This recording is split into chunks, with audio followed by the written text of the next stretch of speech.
was supposed to be the perfect weekend getaway. A chance to escape the noise of city life. To step away from the constant rush and find some peace in the vast, empty desert of Nevada's Lost Valley. Michael and his friends had been planning the trip for months. They were eager for the adventure, for the opportunity to disconnect from their phones and the outside world, to breathe in the fresh desert air, and to share stories under a blanket of stars. They had heard the rumors, of course, the tales of strange happenings, eerie disappearances, and mysterious legends surrounding the valley. But they dismissed them as nothing more than local folklore. After all, they arrived late in the afternoon, the sun still hanging low in the sky, casting long shadows over the valley's jagged terrain. Michael pulled the car off the main road and onto the dusty dirt track that led deeper into the wilderness. The tires crunched over the dry earth, kicking up a trail of dust that lingered in the air. The valley stretched out before them, an endless expanse of cracked earth and sparse vegetation. The distant mountains loomed like silent sentinels, their peaks tinged with the fading light of the sun. "Welcome to nowhere," Michael said, grinning as he killed the engine. His voice echoed in the stillness, but it felt oddly comforting, like a reminder that they were alone, far from any distractions or worries. The others piled out of the car, stretching and taking in the vastness around them. Lisa, the most cautious of the group, took a deep breath. "Are you sure this is the place?"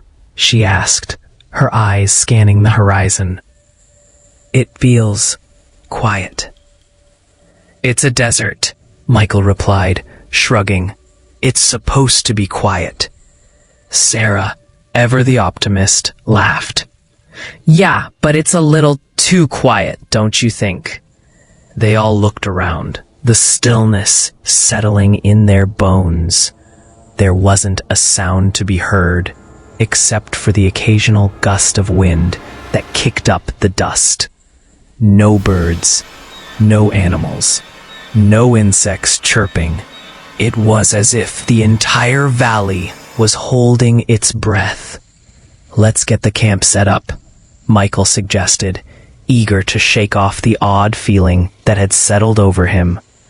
"We're here to enjoy the weekend, right?" The group quickly got to work, unpacking the car and setting up their tents.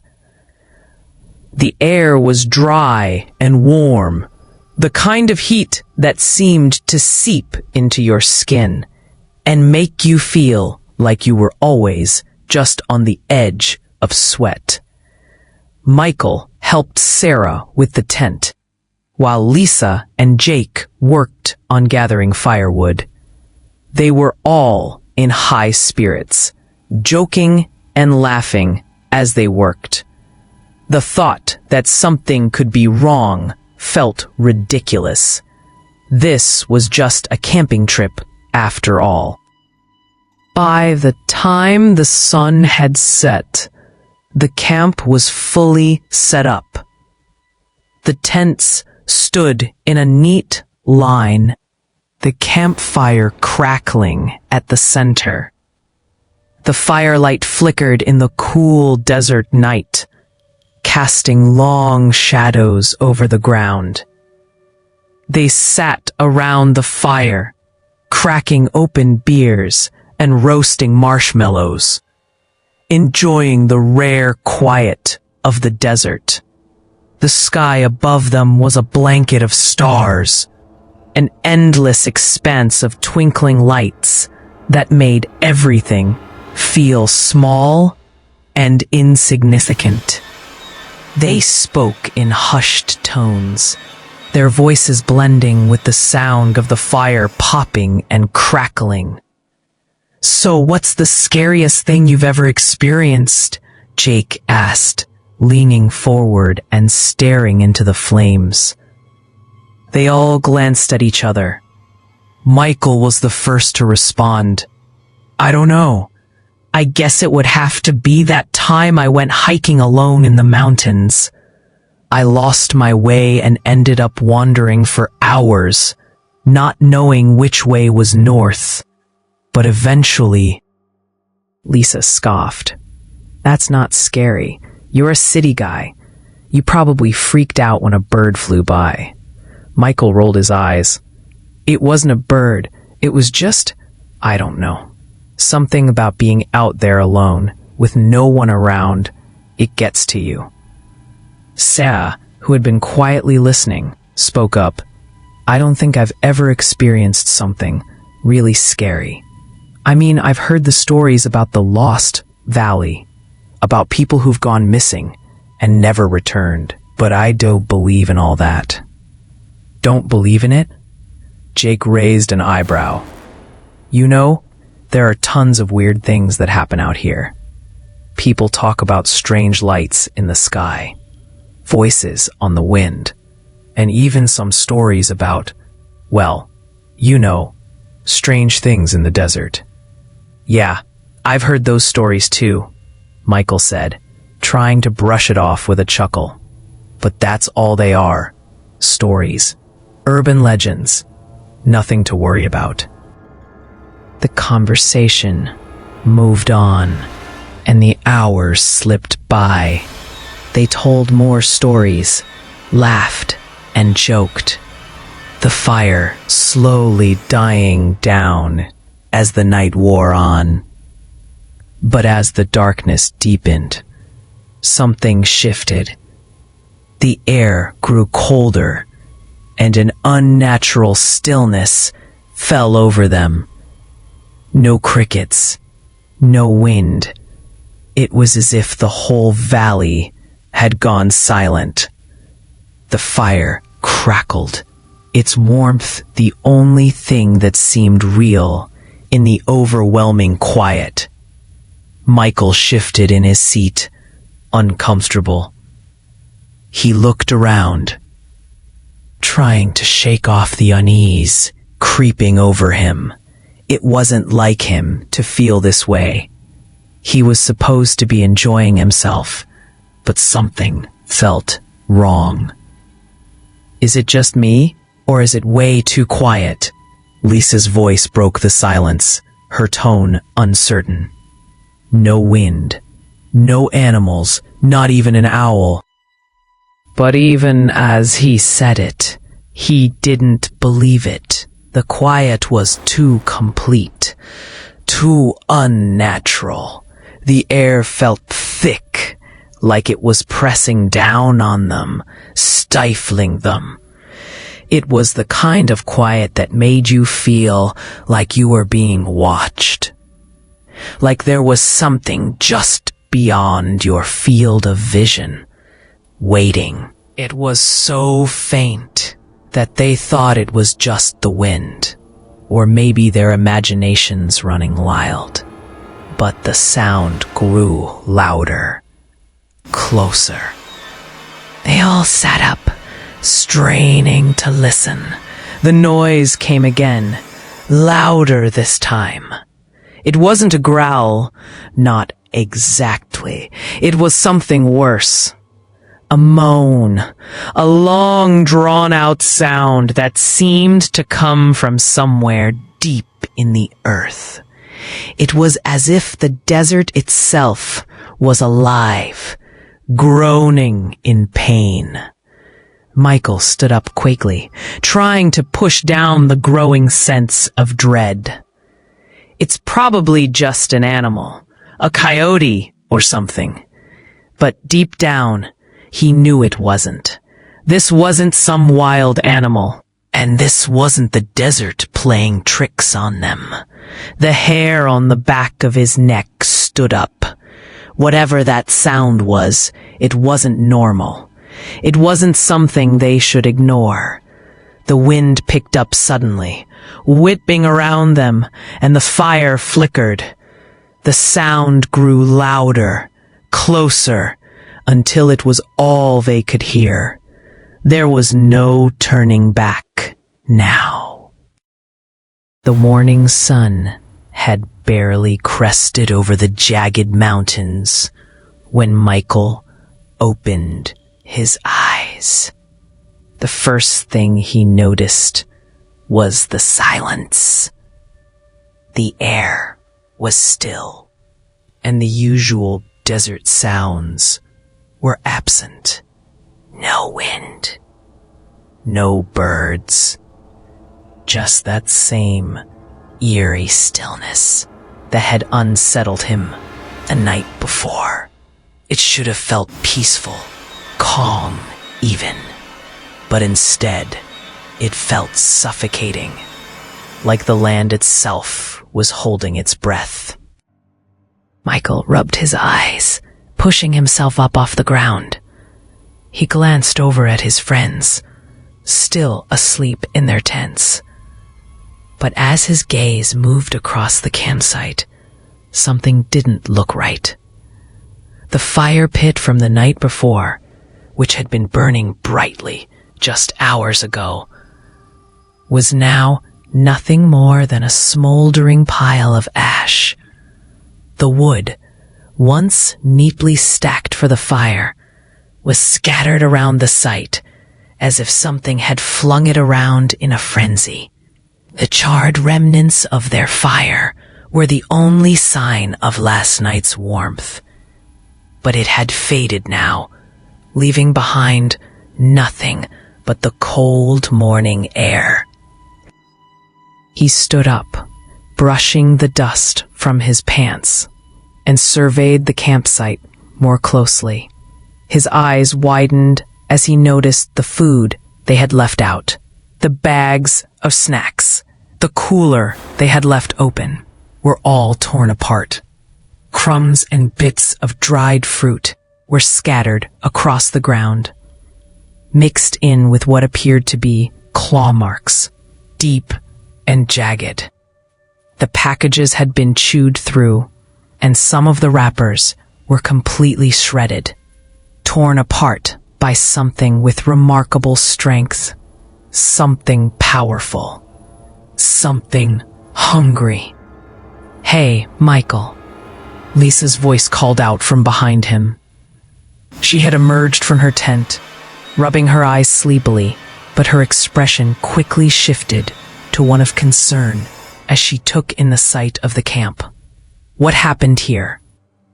"Something tore through our stuff," Michael said, his voice tight. "It doesn't make any sense. I mean, look at this." He pointed to the torn bags and shredded food. "This isn't an animal. Animals don't do this." Lisa knelt down to inspect the ground, her fingers tracing the deep gouges in the dirt. "Maybe a bear," she suggested, her voice laced with uncertainty. Michael shook his head, feeling the unease in his gut tighten. No, a bear would have left paw prints, and these marks, they're not consistent with any animal I know. It's something else. He stepped back, scanning the area with growing suspicion. It felt like something was watching them. Something close, but just out of sight. The hairs on the back of his neck prickled, and his heart began to race.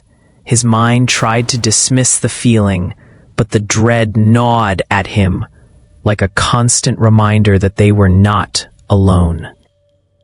"What do you think it is?" Sarah asked, stepping up to join them. She had noticed the tension in Michael's voice and followed him over to the wreckage. Michael didn't answer right away. He could feel his pulse quickening, his breath shallow. He wanted to believe that it was just a large animal, a coyote maybe, or a mountain lion. But something inside him told him it wasn't that simple. He glanced over at the distant mountains, the barren land stretching endlessly in every direction. They were alone out here. No one for miles. No help. "Whatever it is," Michael said, trying to steady his voice, "we need to be careful. It's not like anything we've seen before." They spent the next few minutes nervously picking through the remains of their camp, trying to salvage what they could. But the more they searched, the more it became clear that whatever had attacked them had come through with incredible force. Their gear was trashed, their supplies ruined, and the worst part was the deep, gnawing sense of wrongness that hung in the air. Just as they were about to give up and start packing to leave, they heard it. A scream. A blood-curdling scream. It echoed through the valley like the cry of a dying animal, long and desperate. It didn't sound human, and yet it was undeniably a scream of terror. It pierced the stillness of the desert, sending chills down Michael's spine. He whipped his head around, his heart racing. The scream was followed by another, then another. The sound grew louder, closer. "Who is that?" Lisa whispered, her voice barely a breath. Before Michael could answer, they saw him, a figure stumbling toward them from the distance, moving erratically, as if struggling to keep his balance. It was a man, Jake, one of the hikers who had been out exploring the area the day before.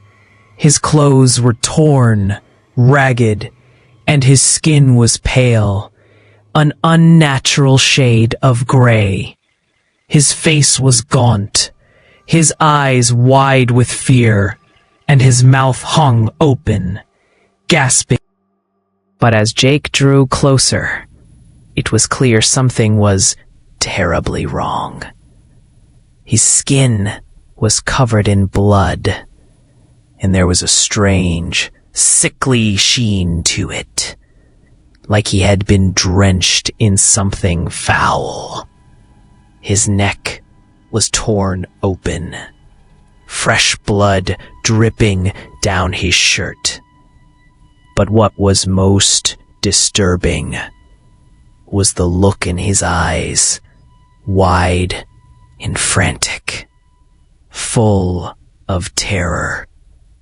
"They're coming! They're coming!" Jake screamed, his voice raw and panicked. His breath came in ragged gasps, and he swayed on his feet, struggling to stay upright. "We need to..." But before he could finish his sentence, Jake collapsed to the ground with a sickening thud, his body convulsing violently. Michael and Lisa rushed to his side, but there was nothing they could do. Jake was still alive, barely, but his body seemed to be shutting down. Suddenly, without warning, Jake's body snapped upright. His eyes locked onto Michael with an intensity that sent a jolt of terror through his chest. His mouth opened wide, far too wide, far beyond what should have been possible, and a guttural growl emanated from deep within his throat. And then, with a horrifying snarl, Jake lunged. His teeth, no, not teeth, but something sharp and unnatural, snapped at Michael's throat, and in a split second, Jake's body was no longer the person Michael had known. It was a monster, a twisted, horrific thing driven by hunger, by something primal and deadly. "Run!" Michael screamed, barely managing to shove Jake off of him. His heart was hammering in his chest, the adrenaline surging through his veins as he scrambled to his feet. Lisa screamed, stumbling backward in fear, her face ashen with shock. "Get to the car, now!" Michael shouted, his voice hoarse. But as Jake stood up, his movements jerky and unnatural, his body twitching with every step, it was clear that this wasn't just some random attack.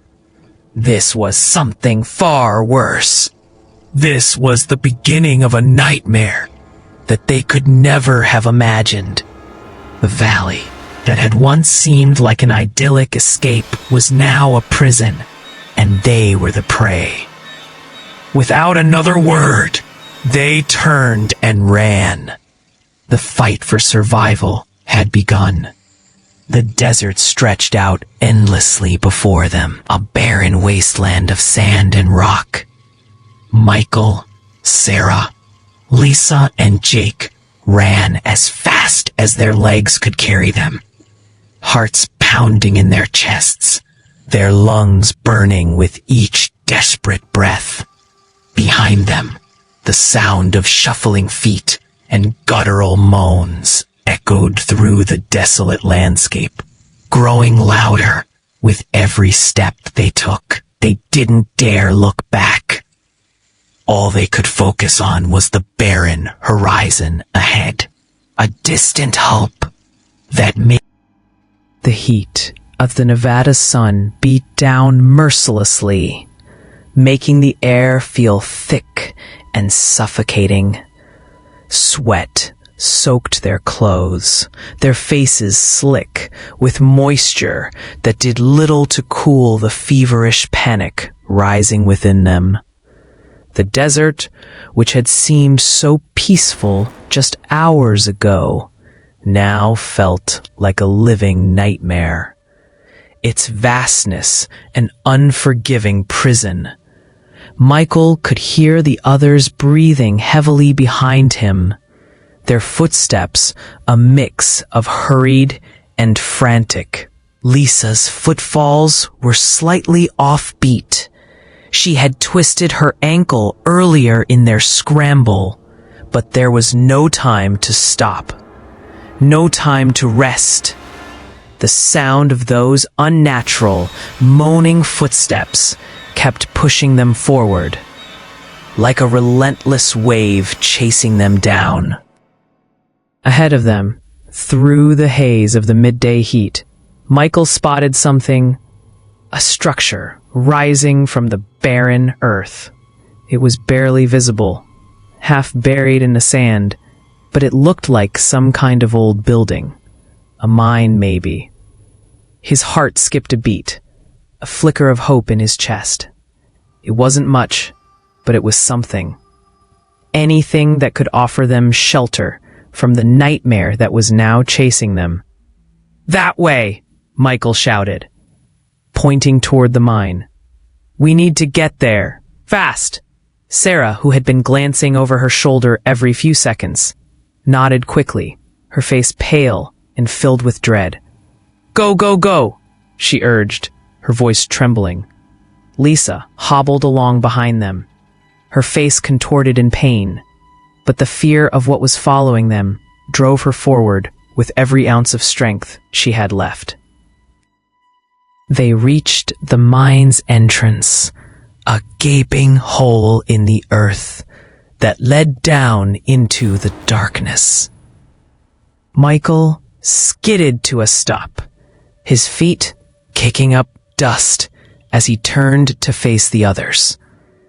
"We'll be safer inside," he said, his voice rough and strained. "Hurry!" One by one, they ducked into the mine. The inside was cold and dark, a stark contrast to the scorching heat outside. The air inside was thick with dust, the smell of rot and decay clinging to the walls like a sickening fog. It was clear the mine had been abandoned for years, maybe even decades. The walls were crumbling in places, and old wooden beams sagged dangerously above their heads. The sound of their feet scraping against the rough ground echoed through the cavernous space, their breathing harsh and ragged in the silence. They huddled together, their backs pressed against the cold stone walls, trying to catch their breath.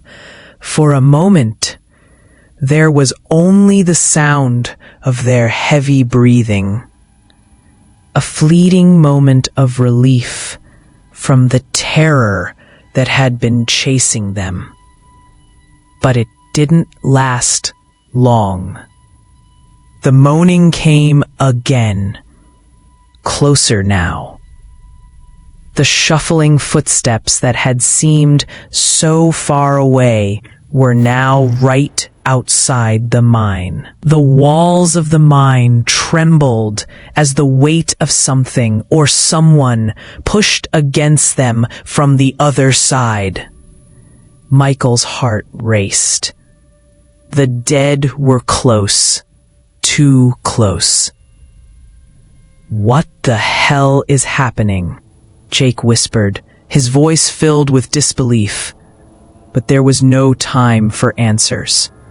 They had no idea what was going on, or why the dead were coming for them. But there was no question in their minds anymore. They were being hunted. Michael's eyes darted around the dimly lit mine, searching for something, anything, that could help them.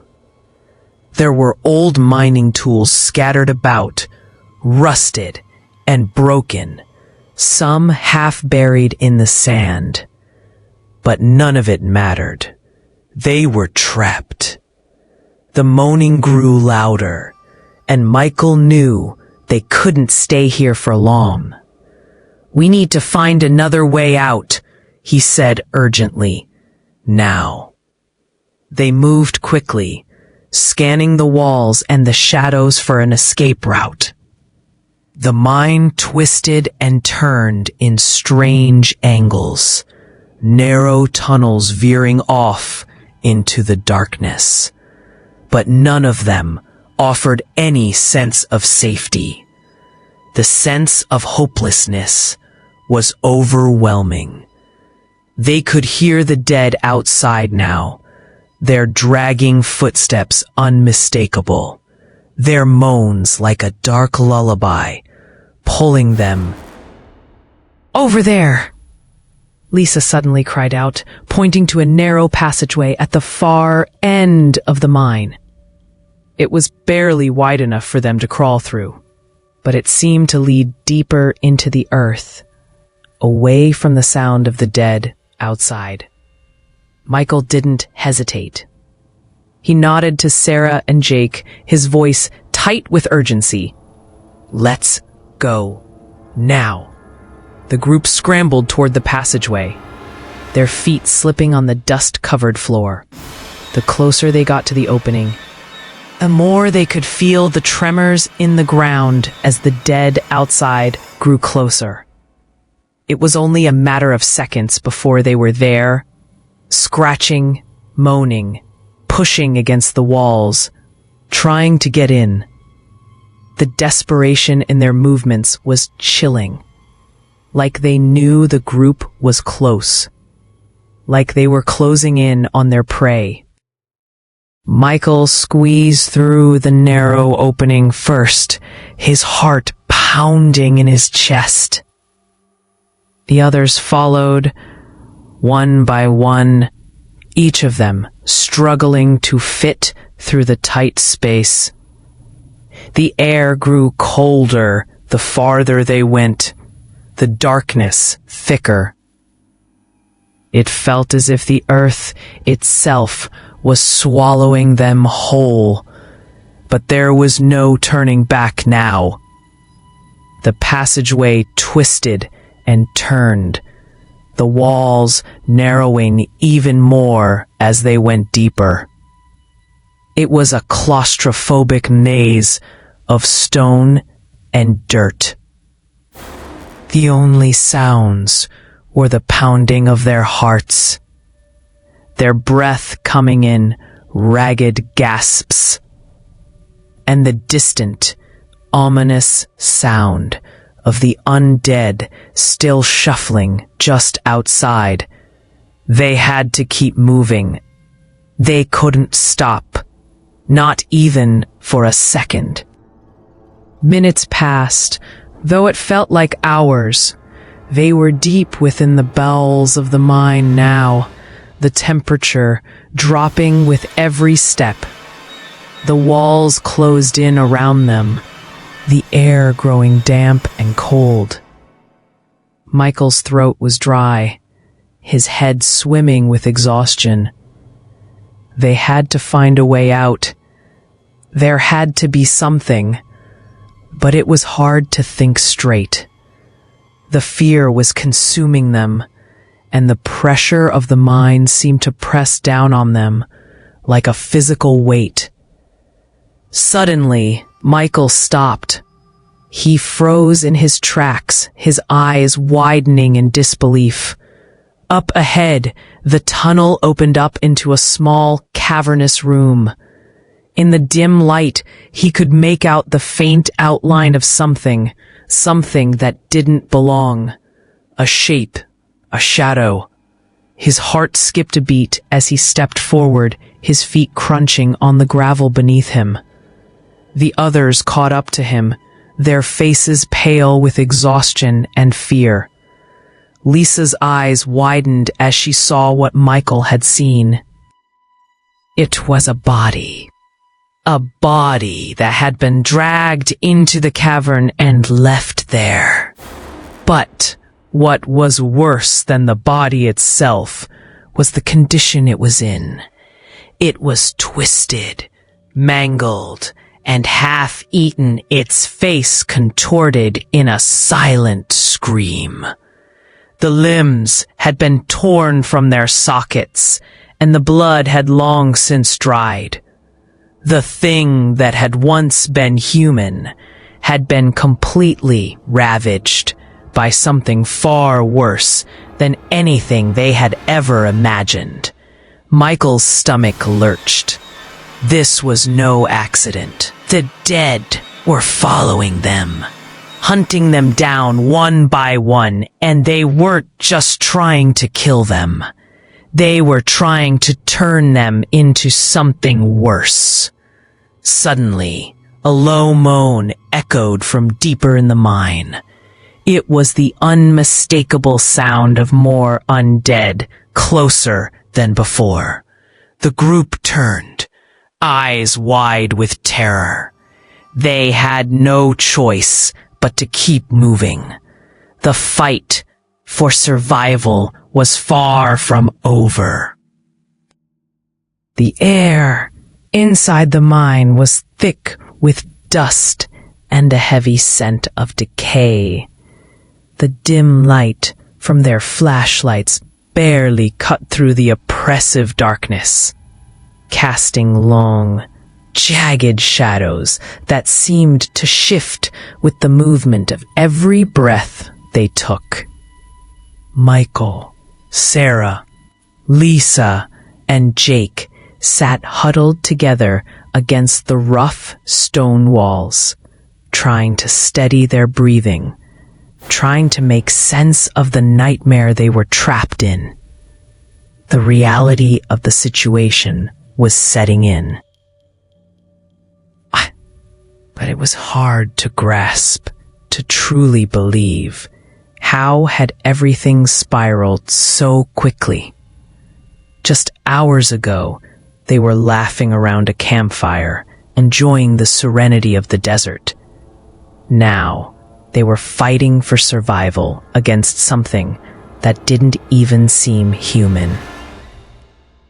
Jake was pacing back and forth, his eyes darting nervously to the darkness beyond their small circle. His face was pale, and his lips trembled as he muttered under his breath, "This isn't real. This can't be real. We're just dreaming, right? This isn't happening." Lisa, still clutching her injured ankle, was staring blankly into the darkened corners of the mine, her face a mask of disbelief. Sarah, her hand pressed tightly over her mouth, was trembling as she glanced between the others. They were all on edge. The horror of the night was too fresh, the tension too thick. There was nothing they could say to ease the fear that had taken hold of them. Alex, who had been eerily quiet since they had taken refuge in the mine, suddenly broke the silence. His voice was shaky, almost inaudible at first, but as he spoke, the group turned to face him, drawn by the strange, hollow tone in his voice. "There's something you don't understand," Alex said, his wide eyes locked onto each of them. His face was pale, and his usual confident demeanor had been replaced by something far darker, a deep unease that seemed to emanate from every word he spoke. "This isn't just a random outbreak. There's something in this valley, something ancient." The others exchanged uneasy glances. The unease that had settled in their bones since they arrived in the valley now felt like a cold, creeping dread. Lisa opened her mouth, but no words came out. She was too stunned to speak. "What do you mean?" Michael asked, his voice low and hoarse, still struggling to come to terms with everything they had witnessed. What could be so ancient that would cause this? Alex swallowed hard, his hands trembling as he fumbled to gather his thoughts. He glanced nervously over his shoulder, as if expecting something to emerge from the darkness at any moment. His gaze returned to the group, and his voice dropped to a whisper, as though telling them the truth would bring something terrible down on them all. "This valley," he began, his words slow and measured, "it's cursed. The land was used as a burial ground for an ancient tribe, a tribe that no one remembers.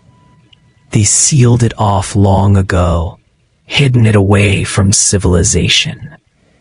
They didn't want anyone to know about it. They didn't want anyone to disturb it." Sarah leaned forward, her expression confused but curious. "A burial ground? You're saying the dead are here because of some curse?" Michael's blood ran cold at the words. "What are you talking about? What kind of experiment?" Alex's eyes darted toward the entrance of the mine, his voice lowering even further. "They created the undead." For a moment, the group was silent, absorbing what Alex had just said. Michael felt a chill run down his spine, and Lisa let out a shaky breath. "Created? You mean they made the zombies?" Alex nodded slowly, Yes, they didn't just happen. They were made. The tribe, or whoever was here before, they used dark rituals, dark science. They were trying to bring the dead back, trying to control them, use them for whatever they thought would give them power. But it didn't work. It went wrong, terribly wrong. The words seemed to hang in the air, thick with a sense of impending doom. The gravity of Alex's confession was too much to take in all at once. They had assumed that the outbreak was some kind of accident, something that had been triggered by the wrong place at the wrong time. But this was deliberate. A curse. An experiment gone horribly wrong. Are you telling us that this is all some sort of experiment? Jake said, his voice barely a whisper, disbelief still hanging in the air like a bad omen. That they created the undead, and now they're just running wild. Alex nodded again, his face pale, eyes haunted. Exactly. They were trying to control the dead, bend them to their will, but they couldn't. The silence that followed Alex's words was deafening. The wind outside howled like a distant scream. The low moans of the undead still reverberating through the walls of the mine. But the most chilling thing wasn't the wind or the moaning. It was the realization that they weren't just fighting for survival against an outbreak. They were in the middle of something far bigger, far darker than they could ever have imagined. Awakened it? Sarah asked, her voice shaking. What do you mean, disturbed it? How? Alex's eyes locked onto hers, and his voice dropped to a whisper, barely audible over the wind. I don't know. Maybe it was the people who came to explore the valley. Maybe it was us, just being here. But whatever it was, it triggered something. The dead, those creatures out there, are the result of the tribe's twisted experiments. Michael's mind raced, his thoughts spiraling as the weight of Alex's words settled into the pit of his stomach. A curse. An ancient burial ground. The undead created by dark rituals and twisted science.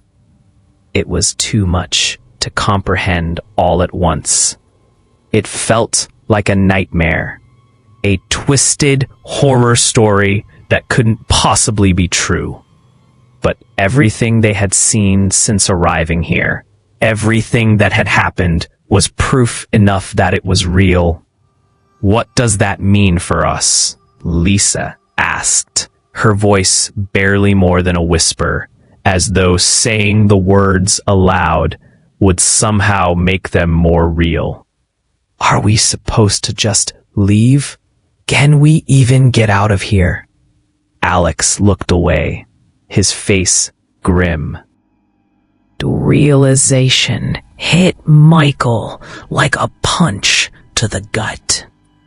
They were trapped, not just by the undead, but by something older, something darker that had been buried beneath the valley for centuries. There was no way out, not unless they could find a way to break the curse. But how? And what if breaking the curse meant facing something even worse than the undead? The group fell silent again, each of them lost in their own thoughts. The enormity of what Alex had said weighing heavily on their shoulders. They had entered the valley seeking an escape from the world. But they had found something far worse, a nightmare, far beyond anything they had ever imagined. And now, they were part of it. For better or worse, they were in the heart of a curse that had been brewing for centuries. And it wasn't done with them yet. The mine had become their only refuge, a temporary sanctuary from the relentless horror outside. But even here, in the cold, dust-choked darkness, the group knew there was no true safety.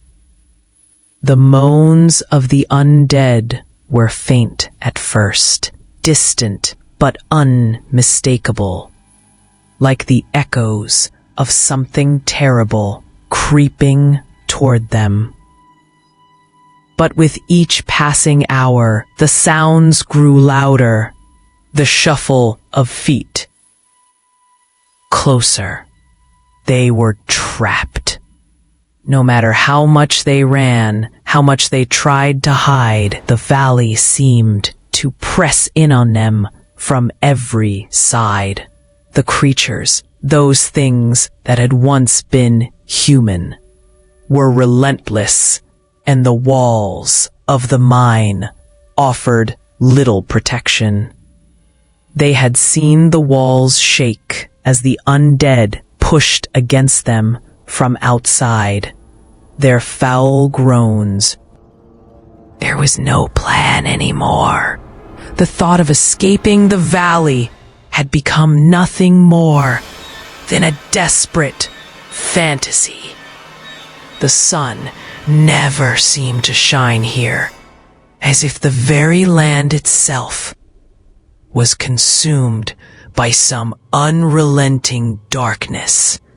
They moved from one tunnel to the next, not knowing where they were going, not even sure if the path they were taking led them anywhere but deeper into madness. Michael kept his head low, his eyes scanning the shadows constantly. The others followed in silence, their faces drawn, eyes hollow with fear. They hadn't eaten in hours, maybe longer, and the exhaustion weighed heavily on them all. Lisa's ankle had worsened, and she limped behind them, her body trembling with pain. Sarah, who had been the most Jake, ever the skeptic, was beginning to crack. His usual bravado was gone, replaced by a look of desperation. He muttered to himself, shaking his head as if trying to wake himself from a terrible dream. But no matter how hard he tried, the nightmare was real. And every moment that passed, every step deeper into the mine, made it worse. "We have to keep moving," Michael said, though his voice lacked its usual conviction.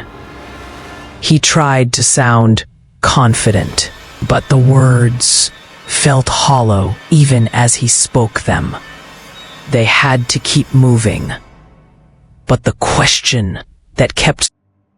"I'm fine," Lisa muttered, her voice barely a whisper. But her eyes were wide with terror, and Michael could see that she was struggling to hold it together. The fear had taken root in her, sinking deep into her bones, and it was only a matter of time before it consumed her. The further they went, the worse it became. The tunnels seemed to close in on them, the walls narrow and oppressive. Every now and then, they would hear something skitter in the dark, the sound of something moving, just beyond the reach of their flashlights.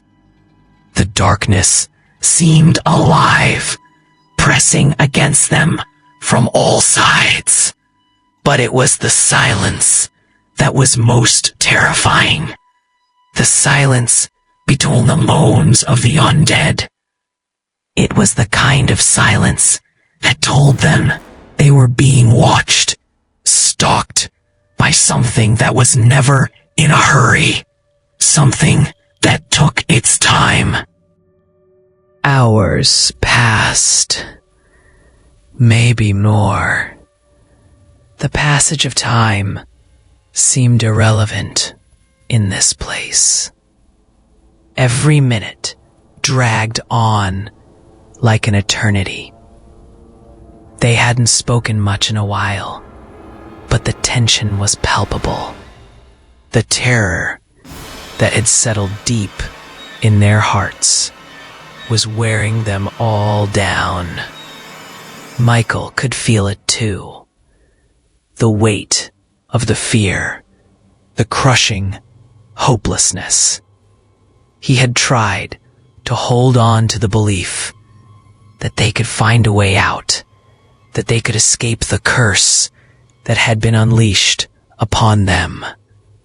But now, even that hope seemed like a distant memory. Then, it happened. Lisa cracked. It wasn't sudden, not really. The fear had been building inside her for hours, feeding on the darkness, the isolation, and the constant terror that gnawed at her mind. She had tried to stay strong, but the stress of the... She collapsed against the wall of the tunnel, her hands gripping her head, her breath coming in short, frantic gasps. "Please," she whispered, her voice barely audible. "I can't do this anymore. I can't. I need to get out of here. I need to get out." Michael and Sarah rushed to her side, but it was clear that Lisa was no longer able to function. The terror had consumed her completely.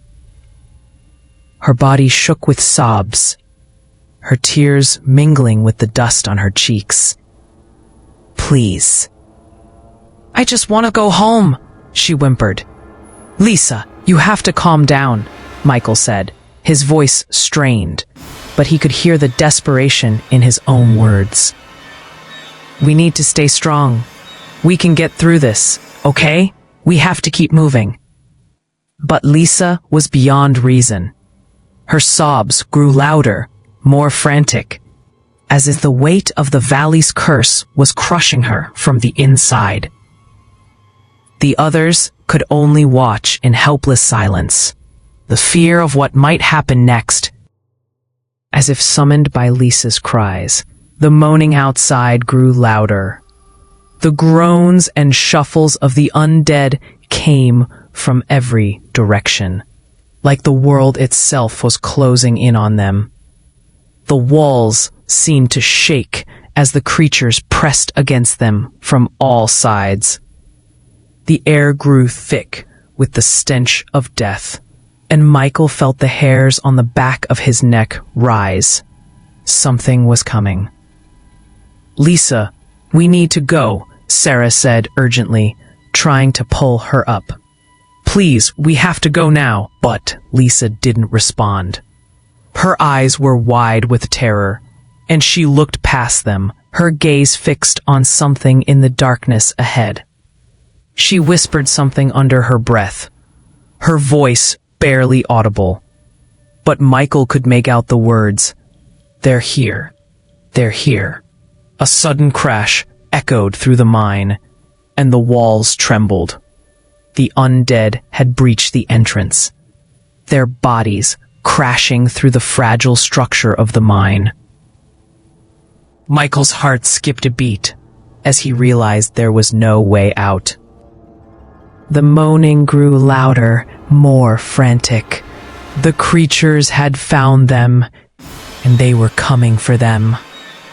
Lisa screamed, her voice breaking the air as she tried to pull away from Sarah's grasp.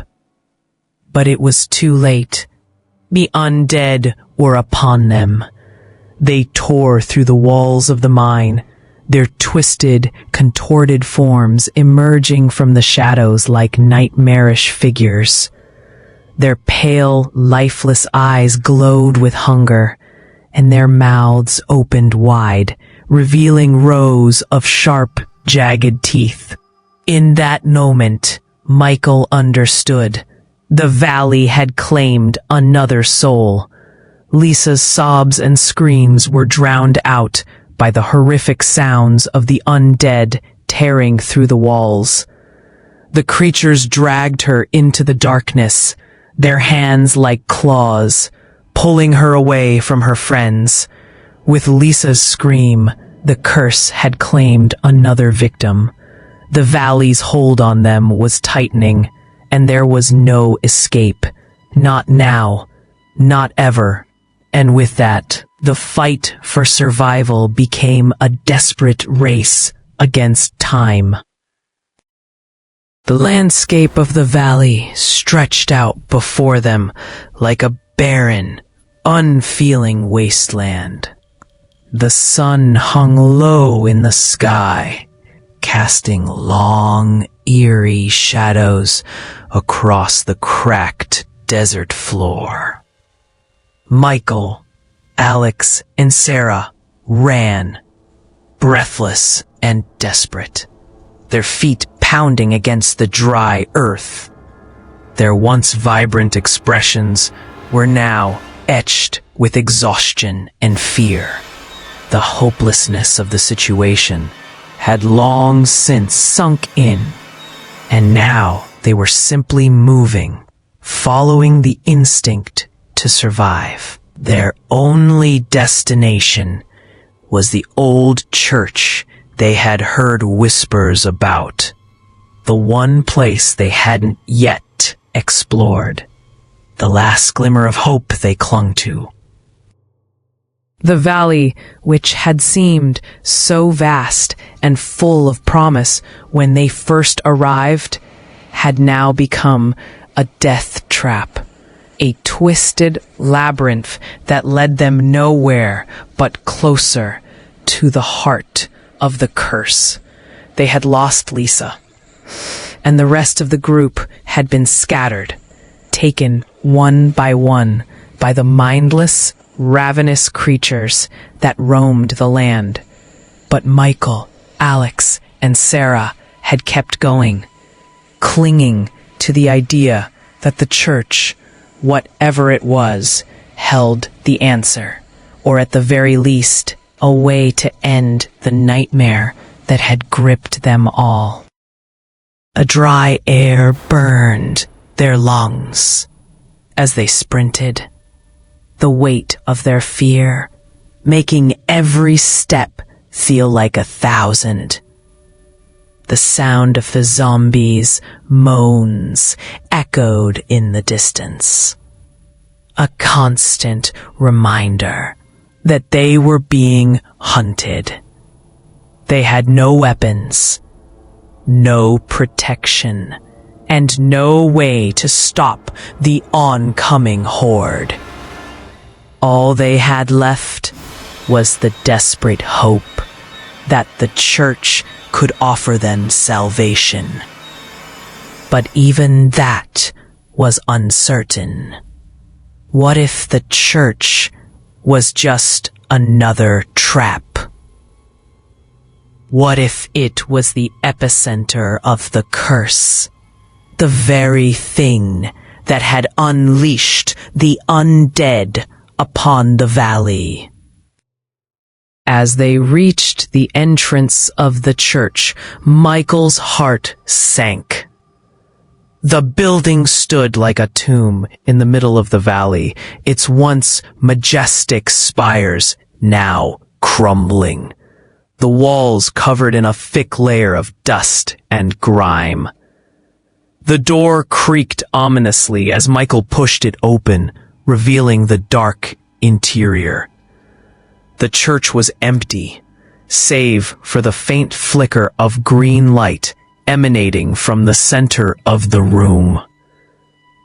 The air inside was thick, heavy with the oppressive weight of something ancient and malevolent. The stone floor was cold beneath their feet, and every step they took seemed to echo through the silence. "Is this it?" Alex asked, his voice barely a whisper. He looked around the church, his eyes wide with a mixture of awe and fear. "What are we supposed to do now?" Michael didn't have an answer. He was as lost as the rest of them, but something told him that this was where it would all end. Either their salvation or their doom. As they moved further into the church, they could see the strange symbol on the floor more clearly. It was etched into the stone, glowing faintly with a sickly green light, like it was alive, pulsing with dark energy. Michael's stomach churned as he stared at it, an overwhelming sense of dread creeping into his bones. He had never seen anything like it before, but he knew instinctively that it was the source of everything that had gone wrong in this valley. "The symbol?" Sarah murmured, her voice shaking. It's like it's calling to us." Michael nodded, his throat dry. "I think it's what's keeping all of this going. It's the curse. If we destroy it, maybe we can stop this nightmare." "Dut!" Alex moved toward the symbol, his hand trembling as he reached out. But Michael grabbed his arm. "Don't touch it," he said urgently. "We don't know what it does." Alex pulled away, frustration evident on his face. "Then what the hell do we do, Michael? We're running out of time. We can't keep running forever." The ground trembled beneath their feet, and Michael's heart pounded in his chest as he heard the sound of shuffling feet growing louder, closer. The zombies were almost here. They had no time left. Without thinking, Michael scanned the church, his eyes landing on a large, jagged rock near the entrance. He dashed toward it, grabbing it in his hand. It was heavy, but it would have to do. He turned back to the symbol, the glowing green light casting eerie shadows across the room. There was no choice. They had to destroy it. "Get back!" Michael shouted, his voice hoarse from fear and exhaustion. He lifted the rock over his head and brought it crashing down onto the symbol, feeling the power behind the strike. The sound was deafening, like thunder cracking in the sky, and for a brief moment, everything went still. The ground shook violently beneath their feet. The air seemed to freeze, the oppressive weight of the church's dark presence pressing down on them from all sides. Then came the sound, a low, grinding noise, as if something ancient and powerful was being torn apart. Michael staggered back, nearly losing his footing, but he held on to the rock for dear life, his eyes wide with disbelief. And then, with a deafening roar, the church began to collapse. The walls cracked and splintered, the ceiling buckling under the pressure. The entire structure seemed to buckle inward, like it was imploding on itself. Dust and debris filled the air, choking them as they scrambled to find cover. The floor trembled violently beneath their feet, and the sound of the crumbling church was almost unbearable. Michael felt his body being pulled to the ground, the weight of the collapse pressing down on him. But somehow he managed to stay on his feet. "Michael!" Alex shouted, grabbing his arm and pulling him toward a nearby column. The stone was crumbling, but it offered some protection from the debris raining down around them. Sarah was next to him, her hand gripping his arm tightly as they ducked beneath the crumbling structure. The dust was thick, the air nearly impossible to breathe, and the world around them seemed to be unraveling at the seams. It was as if the tremors finally stopped, and for a brief moment, the world was silent. The dust hung in the air like a thick fog, making it impossible to see. Michael coughed, his lungs burning from the dust, but he didn't dare move. He knew something was wrong. The destruction of the symbol hadn't ended the curse. It hadn't broken the valley's hold on them. It was just the beginning. Slowly, the dust began to settle, and the three of them stood, coughing and wiping their faces, trying to regain their bearings. But the silence was deafening, a stark contrast to the chaos that had just unfolded. Michael's heart was still racing, his mind spinning with what they had just done. But he knew something deeper was at play here. The valley had claimed them. The curse was still alive, and they weren't free. Then in the distance, they heard it. The moaning, the shuffling of feet, the unmistakable sound of the undead closing in, faster than before. Michael's breath caught in his throat. The zombies were still cunning. The valley had claimed them, and there was no way out. Not anymore. The curse had already spread beyond the symbol, beyond the church. It had consumed everything, and now it was going to consume them too. With no more fight left in him, Michael turned to Alex and Sarah. They had done everything they could. There was no way to stop it, no way to undo what had been done. The nightmare was no longer just a nightmare. It was their reality. As the moaning grew louder, closer, Michael whispered, "There's no escape. The valley has won." And in the distance, the shuffling feet grew closer, their inevitability dragging them toward their fate. The valley had claimed them, and now there was no way out.